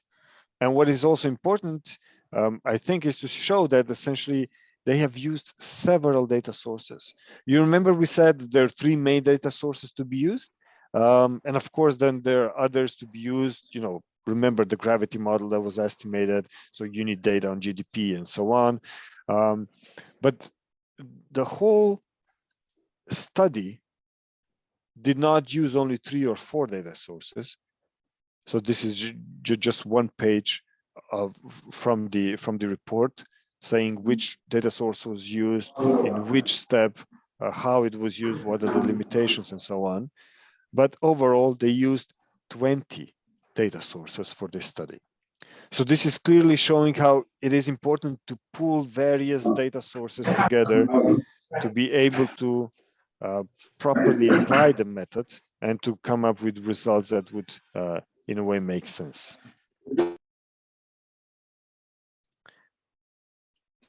Since we are already in the data sources part, of course, we saw that data availability is key or crucial in terms of applying this method or any other method for that matters, of course. But specifically in this method, I think it is very important to have good data sources.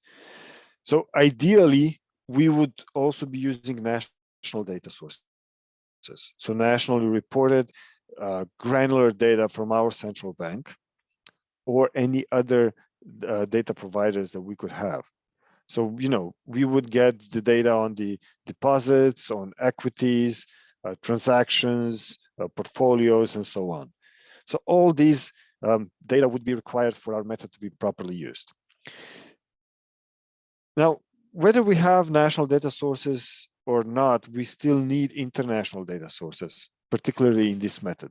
You may remember that in previous days, we said use nationally reported data as much as possible.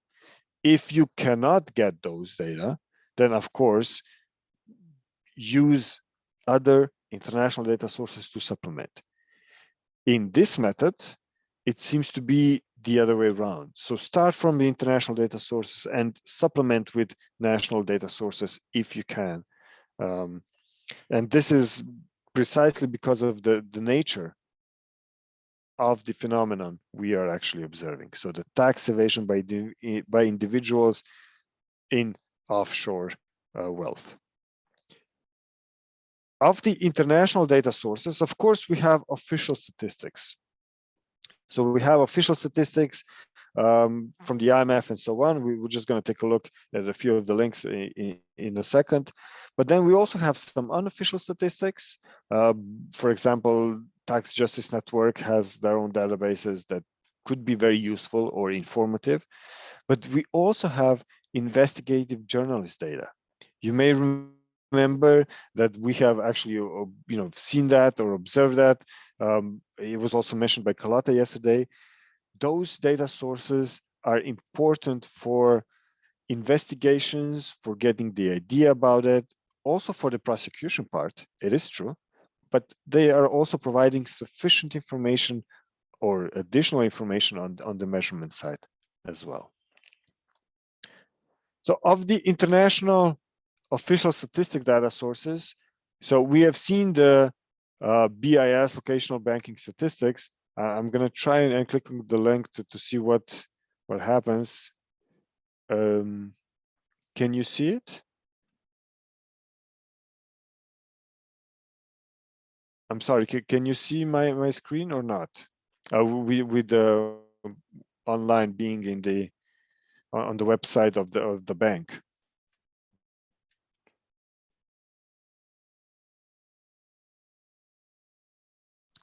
Okay. We can only see slides. See the slides. Okay. Okay. Thanks. Okay. So how are we going to do that? Okay. Let me move back to here. So the BIS, this is something that we have looked at yesterday. So Carlotta has shown how we can get there. Now, in terms of the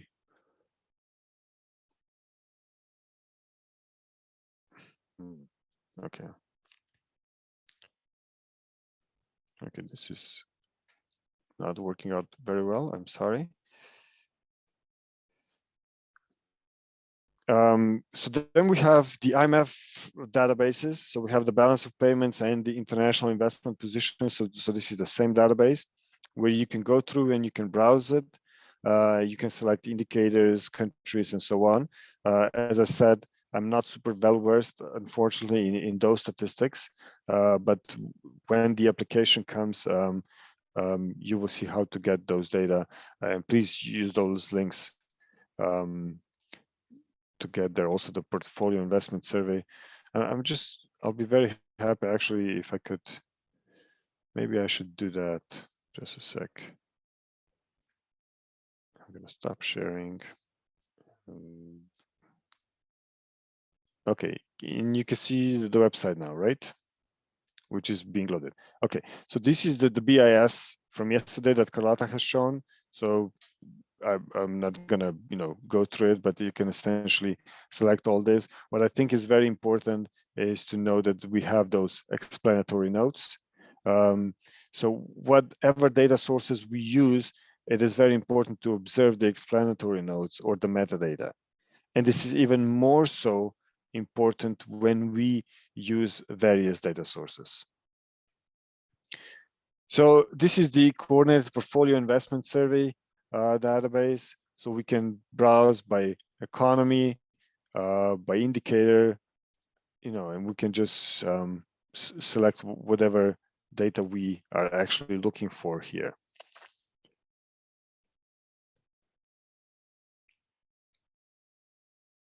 Okay, so another, what I wanted to do right now, okay, I'm gonna have to go back, I'm sorry. This is,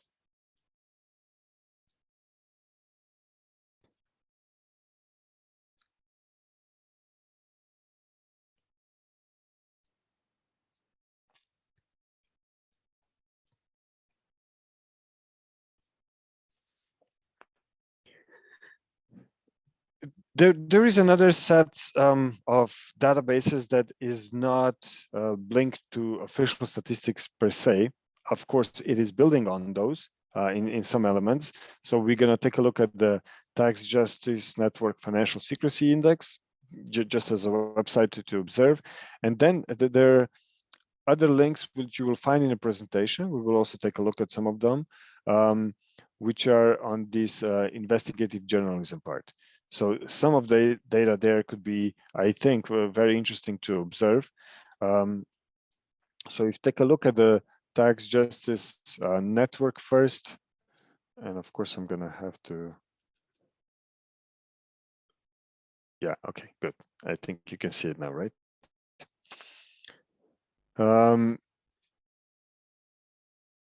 So this is providing a financial secrecy index, for the countries.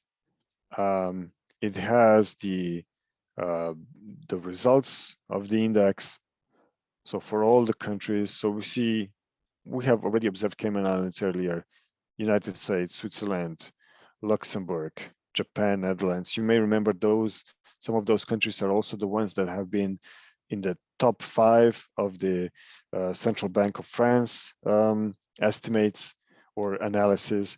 So, the financial secrecy index has some value in observing or trying to understand what is essentially going on in a country in terms of those things. Since we are already here, I maybe just to share, there's the IFF. IFF of the Tax Justice Network.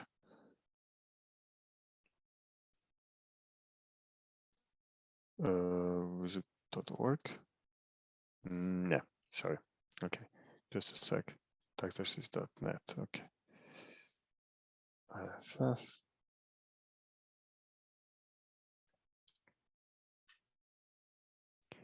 So this is the illicit financial flows vulnerability tracker. So this is not so much important for the calculation phase.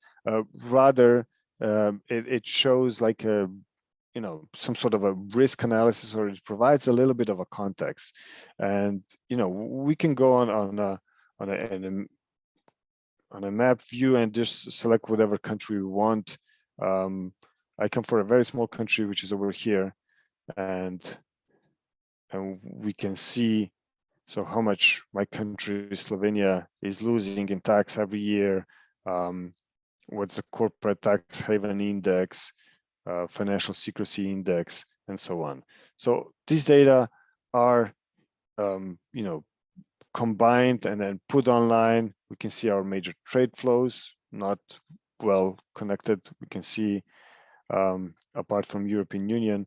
So those data may be, I'm not going to say to be used in the measurement phase, but they can support or provide some additional information that could be used in the analysis of the those flows.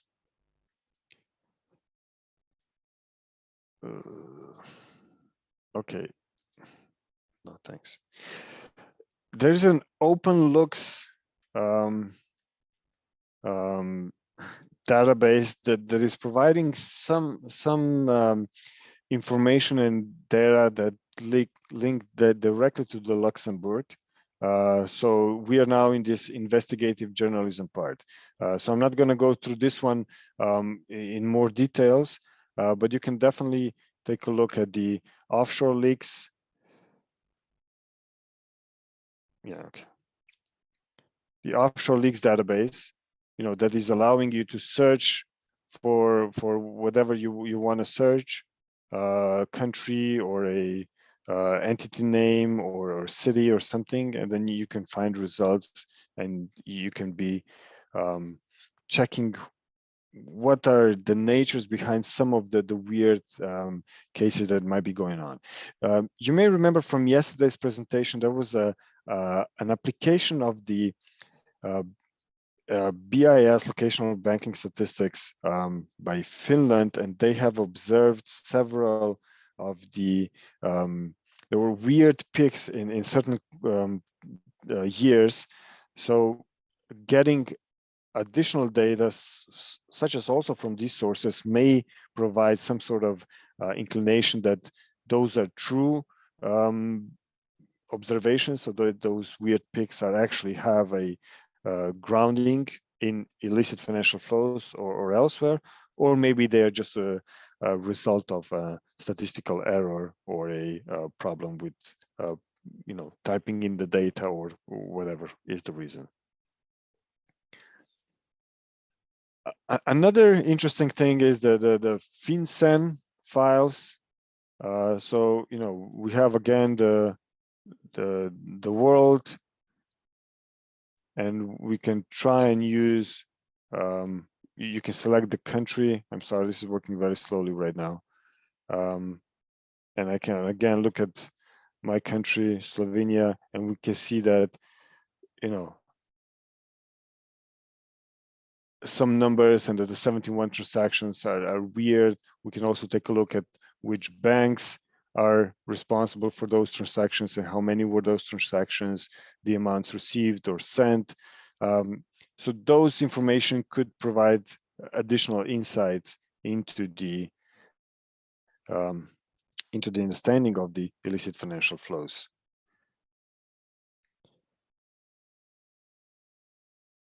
Okay, so some of additional links are provided here, so maybe you can take a look if you want afterwards.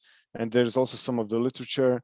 As I mentioned earlier, in the guidelines, we have a section on the literature or a section on the references and also the global data sources.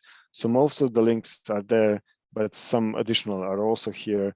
I think specifically the last two ones are very important or have value added, specifically if we're looking at the methods that we have essentially applied today. I think Gabriel is essentially really, Gabriel Zakmani is the person that is working the most on those things. But we also have some others that are using, you know, the granular bank level data. So those are, I think, important data sources to be observing, literature to be observing and seeing how things have been done in other countries, how they have been applied in various national circumstances. Okay, so I think with this, I would stop here. I hope that there was some additional aspects that have been pointed out and maybe some additional ideas of how to go around this application of the meta, specifically in terms of data availability or trying to see where to get the data and how to address the data to get them ready for this. So with this, Douglas, I would like to thank and to thank thank you and everybody else, and then stop and see, of course, if there are any questions or if we have any comments, or if anybody has, to that matter, any good recommendations or practice to share with everybody or anybody. So then when the applications actually start, so they could be considering those lessons learned as well. Thank you. Thank you very much, Bojan, for your very comprehensive and excellent explanation through the case study. I hope now we can get few comments or questions from the audience. The floor is open to everyone. Raise your hand or send your question through the chat. So I have one hand already. Godwin, over to you. Can you hear me? Yes. Okay. Good morning, Bojan. Thanks for a very incisive presentation. Even though, like a couple of participants have observed, a bit more technical, than meets our level of familiarity or comfort with the subject matter. So I actually have two sets of questions. I'll ask the first set. Maybe if I have additional time later, I'll be able to ask the second set. And my question relates to the question of estimating data, estimating values for missing years, for instance. We don't have values of assets or liabilities for a particular country, for a particular year. And the mere notion of estimation for someone like me already raises the question of validity of results. I understand why estimation might be necessary. But I want to ask, do you introduce the notion of maybe standard error measurement, for instance, to check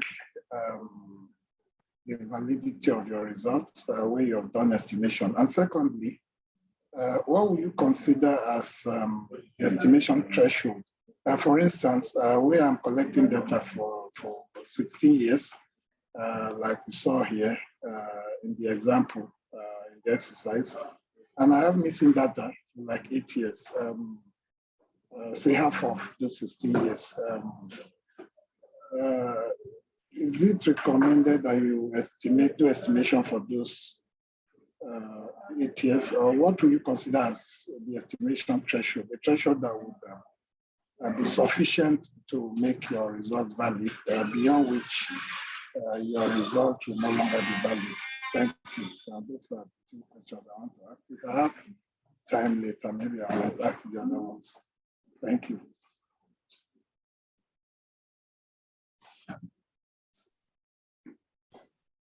Thank you very much, Godwin. Could we collect maybe any other question before we can handle the floor to Bojan? Help Bojan take a bit of rest because he's been speaking throughout. Any other question from the audience?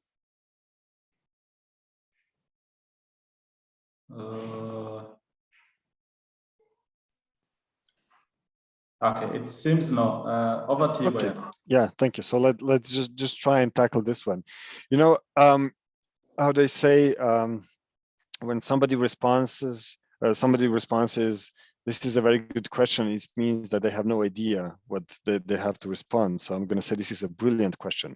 But, you know, a bit of a joke aside, in official statistics, I think, of course, we're trying to, you know, limit the interventions by estimations to as little as possible.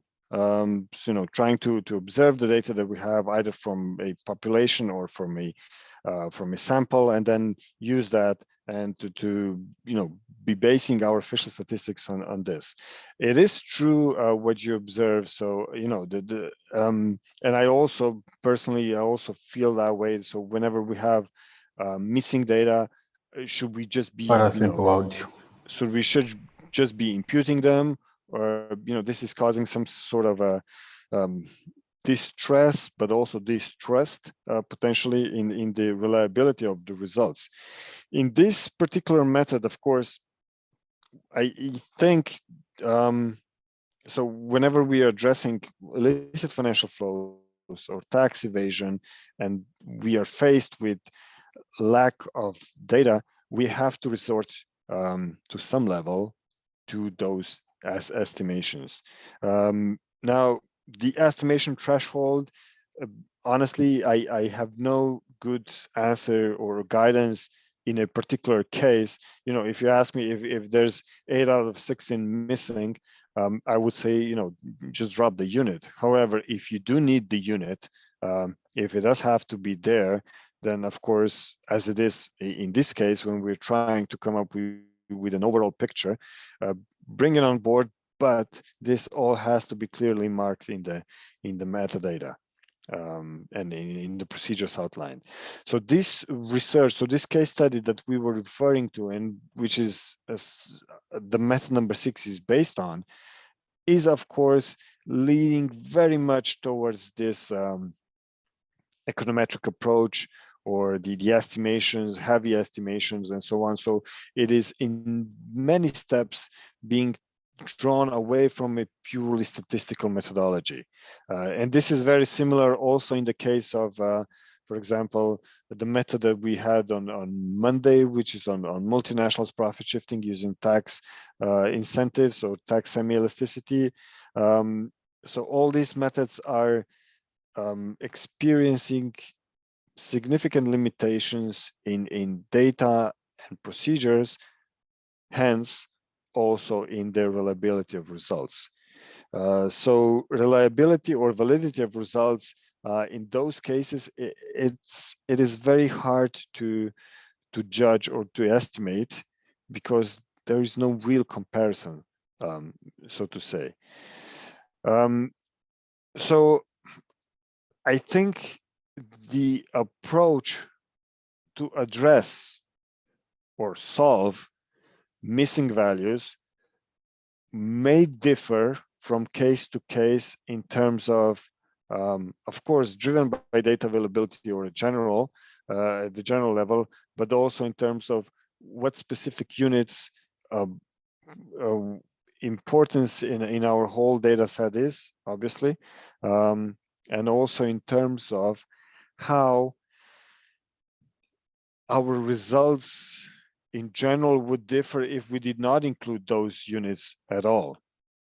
When we are estimating illicit financial flows, every single unit, every single additional point, data point, will provide additional information. Since we are in a case where we do not have all the data, we do not have all the knowledge, we do also not have all the methodologies, we are in this pilot testing phase specifically right now, I think it is essentially a good approach to try with and without estimates. And then when we reach to the end, we see what the effects are and how much the robustness of results would actually be there. Having said that, I think it is also important to know that this particular method has to be cross-validated to a certain level of degree, which means as much as possible with other results, but also with whether there are any expert knowledge that would provide interpretation of the results. So I think that those two elements are extremely important. With this in mind, there is maybe one thing that we may add as a additional or prior clarification for all these methods that we're going through and all the methods that have been suggested in the methodological guidelines. So first of all, you have noticed that there are a pair of methods for each of those main categories. So profit shifting, trade misinvoicing, and tax evasion by individuals. We have discussed in previous meetings why there's a pair of methods for cross-checking, to respond to different data availabilities or different requirements by countries or circumstances in national statistical systems. So not only data, but also potentially capacities. And then, of course, the question comes, so how, if we have the data and the capacity and everything else ready to use two methods addressing the same issue, let's say the profit shifting or whatever, so how do we then compare those results? So which one is better in terms of that? You may remember that in the guidelines, we are providing a sort of an evaluation framework for all these methods. And all these methods, all these 6 methods are tier classified. So, and they're being evaluated as per data sources, as per concepts or methodology itself, but also as per quality of results. So all those elements are important, and all those methods are tier classified into 3 groups, 3 tiers. Tier 1 is the preferred method. And I believe we have 2 of the methods that are classified as tier 1. None of them from the tax evasion by individuals. No, so no, not methods 5 or 6. Tier 2 is a fallback option if tier 1 method cannot be applied. Data, capacity, whatever other limitations are there. So in the trade misinvoicing and the profit shifting, we have tier 1 and tier 2 methods. And then we have a tier 3 method, which is so-called method of last resort, saying use this method if you cannot use anything else. Earlier today, or specifically also yesterday, when we started discussing methods to address tax evasion by individuals, we did mention that those methods are the least methodologically developed. Those methods are the least data supported methods. Therefore, both of those methods, so method number 5 and method number 6, are tier classified as tier 3 methods. So method of last resort, which means that this is not something we would say as a default, go and use that method, but rather see if there are other ways. In the absence of other ways, use these methods. And this is specifically linking to the question that Godin has asked. So how to go about estimating the missing values, but also this relates very closely to the whole bunch of assumptions that we have in those 2 methods. So, you know, coming back to your question, Godwin, and trying to provide an answer is essentially, I don't know. Ideally, we would not be using those methods in the first place with so many assumptions and so many corrections needed to the data. But if we do decide to go down that path, to use them to provide additional insights and methodological developments, then I would say go with it as much as possible. If you have abilities to do one and the other, so to use estimates and also the ones without estimating the missing values, please go ahead, use both, and then try and compare and see whether you can essentially move ahead with the second option of not estimating. In this particular case, have there not been those adjustments to the data, there would be even more questions about the reliability of the method. So the authors have decided that this is an important step that they have to make, even though they are sacrificing accuracy and reliability of the method precisely because of it. So again, I'm I'm afraid I have not fully responded to your question. I think these are, in this case, these are more open-ended questions. But of course, if there are comments, or if maybe somebody else would like to chip in, I'd be very happy to hear the feedbacks. Over to you, Douglas. Thanks. Thank you very much, Bojan. I think it's we are moving towards lunchtime. People might be a bit hungry, but I would like to invite any question or burning comment that everyone will have before we close this session and we take a break. Before we head into the last session, which is on example, right? Well, I think there will be no last session, so this was a kind of a combined session. Okay. I think your observation may be right. So, you know, people may be tired, but people may be, you know, wanting to have a longer break or something, which is perfectly fine and natural. As I mentioned earlier today, but also yesterday. So today's session is essentially going to be a little bit shorter.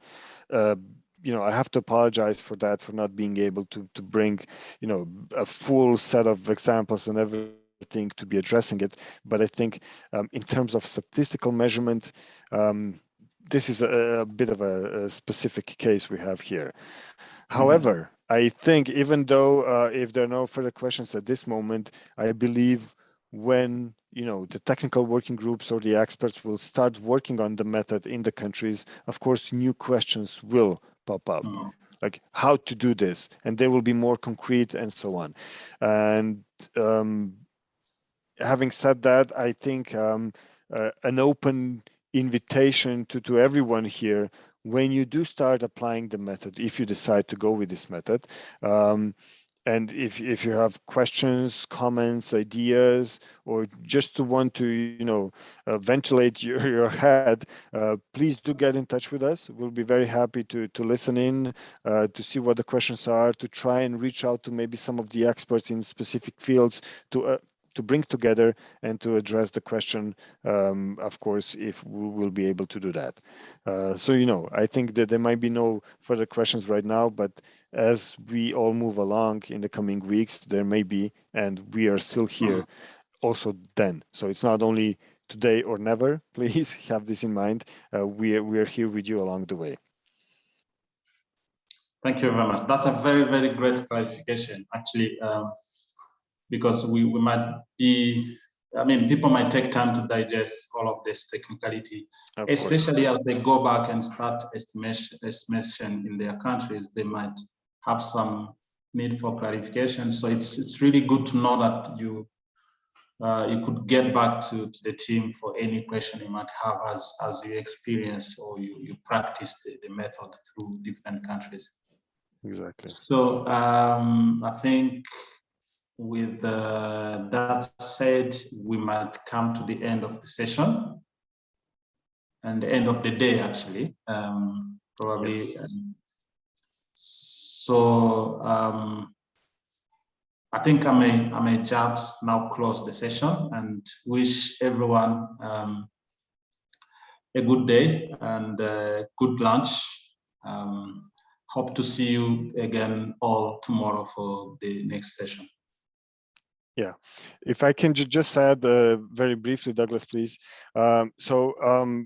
Thank you also from my end for your patience to bear with me today. I will be posting in the chat a link to a feedback form. I'll be very happy if you could provide your feedbacks.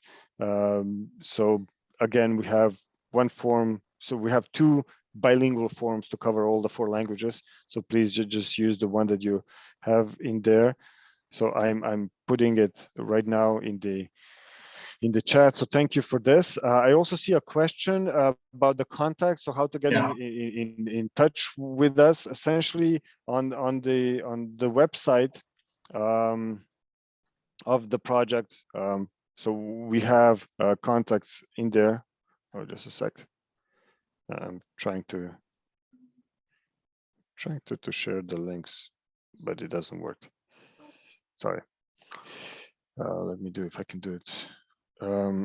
There's also one question or information about tomorrow being a public holiday for some country from Ananias, which is